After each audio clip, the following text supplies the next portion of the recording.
non-linear valve. Okay, now we are going to develop the same model if we are going to consider the valve is a non-linear. The valve is non-linear. So what to understand by the non-linear? If the relationship between the Q, R and H are here, you can see Q naught is equals to H by R. This is the linear characteristic, linear valve.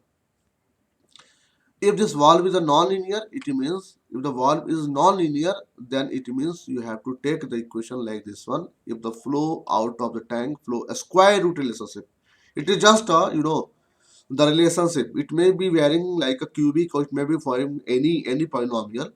Okay, so here we have considered if the equation, if the relationship is like this one, Q naught is equals to C H power 1 by 2. So it becomes non-linear, yes or no? Since it is a root H, the variation when the you are no when the output of the flow is changing like this one, okay, so it is a non-linear characteristic, right? Non-linear characteristic. So your equation becomes now Q minus Q naught is equals to CH power 1 by 2 AdH by dt. Okay, so how you going to solve this equation? There is no method to solve, there is no method to find out the transfer function because the equations are non-linear. So how you have to proceed in order to find out the transfer function of the nonlinear model? Okay, so the tool important tool is linearization method. Yes, बोलो. अभी 10:30 में तो Taylor series expansion से हम लोग करेंगे class इसको लीनियराइज. तो linearization is the one of the best tool or easiest tool by which we can linearize the nonlinear model. Okay, near the okay. The limitation of this linearization is Taylor series आपने पढ़ा है या सुनो? Taylor series expansion पढ़ा है कि नहीं पढ़ा? हाँ या ना? पढ़ा सर. टेलर सीरीज एक्सपेंशन जब आप पढ़े थे तो आप टेलर सीरीज से स्पेंड जब कर रहे थे किसी पॉलिनोमियल को, तो वो नॉन लीनियर इक्वेशन को हम लोग किसी स्टेडी स्टेट वैल्यू, है ना, किसी इनिशियल पॉइंट, किसी पॉइंट के अक्रॉस हम लोग उसको फाइंड आउट कर रहे थे, एक्सपेंड कर रहे थे. या सुनो, हम लोग क्या कर रहे हैं यहाँ पर कि h की जो टेलर सीरीज एक्सपेंशन है, इस वैल्यू को हमें एक्सपेंड करना है. तो हम लोग मान के चल रहे हैं क्या कि steady, what is the steady state value of h? What is the steady state value of h? That is the hs. Yes और no? The steady state value of h is hs. We have already considered in the previous example. And therefore, what we are going to do, this term is going to expanded near about that steady state value. Okay, तो हम लोग क्या कर रहे हैं? हम लोग इसको एक्सपेंड कर रहे हैं. और एक्सपेंड कैसे होता है आपको पता है, Taylor series. Q naught is equals to first term Q naught hs. Q naught, what is Q? This is the Q naught with respect to the steady state, near about the steady state. steady state के around हम लोग इसको expand करने जा रहे हैं. तो Q naught hs plus first derivative into h minus hs deviation plus second derivative into h minus hs whole square factorial 2 for 1 upon factorial 3 Q naught triple dash, that is the second third derivative h minus hs whole cube and so on. इस तरीके से हम लेते चले जाएंगे. Okay, so higher order term को हम लोग नेग्लेक्ट कर सकते हैं. इसलिए नेग्लेक्ट कर सकते हैं क्योंकि जितना h minus hs becomes negligible. h minus hs become negligible. h minus hs square, h minus hs whole cube, ये जितना भी होगा ये negligible होता जाएगा. and that's why we are going to neglect that values. So what we have taken? We have taken the first term up to the first term Q naught plus differential of first differential term. अब इसको लेने से क्या होगा जरा देखते हैं. तो Q not H S, Q not H S का मतलब क्या है? Q not dash H S का मतलब फर्स्ट डेरिवेटिव. फर्स्ट डेरिवेटिव यहाँ पर आप Q not H S define कर रखा है. तो इसको ले लो C into 1 by 2 h power -1 by 2 H S. ये होगा ना? यस और no? differentiation of ch power 1 by 2. Is it clear? Yes, sir.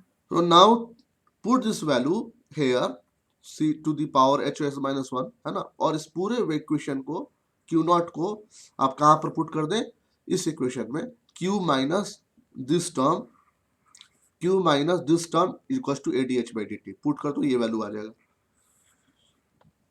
Right? Any problem?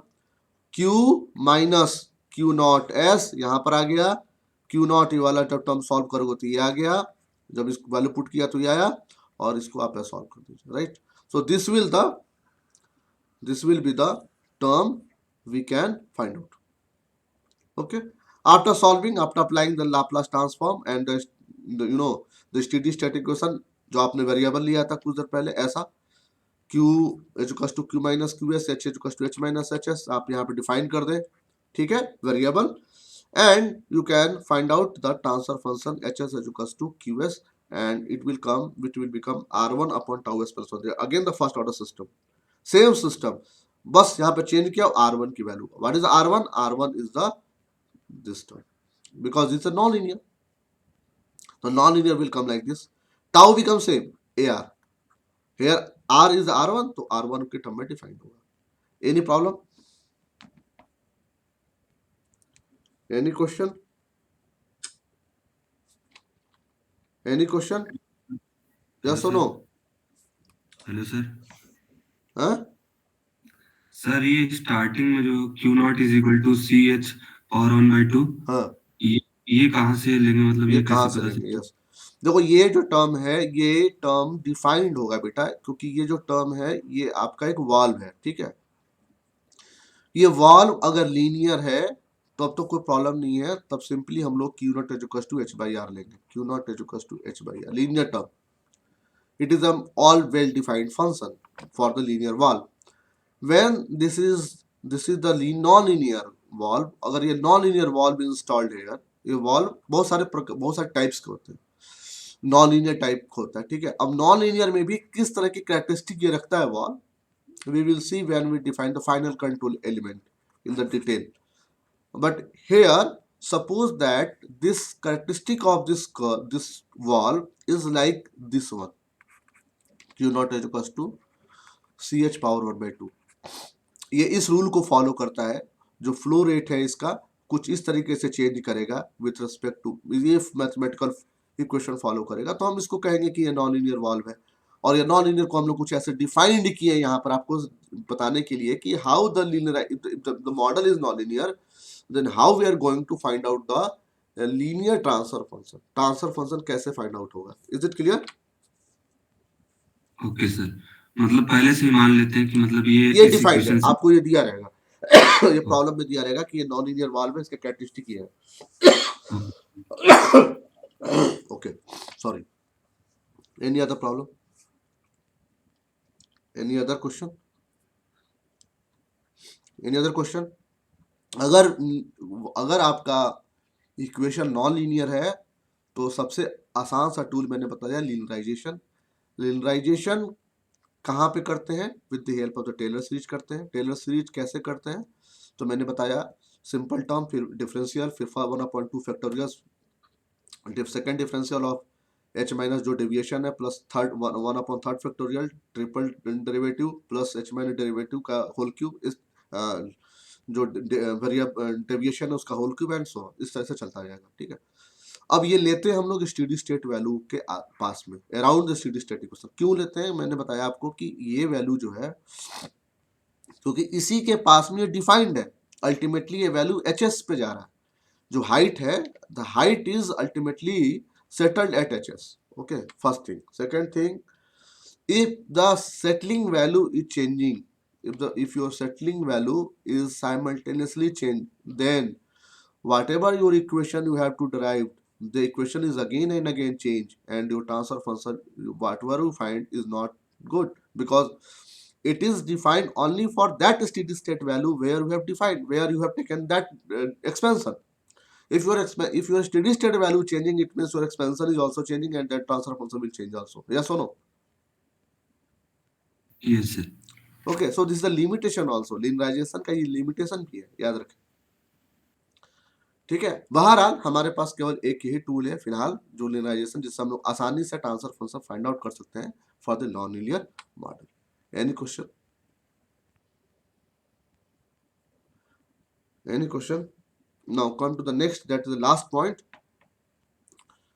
Okay, the linearization of non-linear model generalized. Okay, so we will discuss tomorrow on the next class. We will discuss the same in the next class. Okay, so Jacobian matrix. We will start. Just to remind me. Uh, we will discuss in the next class the Jacobian matrix, about the Jacobian matrix. Anyone can tell me what is the Jacobian matrix? What do you understand by the Jacobian matrix? The concept of Jacobian matrix? Anyone? Anyone? No? Okay. आपको मैं बताऊंगा next class में, तो next class हम लोग discuss करेंगे ये चीज, ठीक है।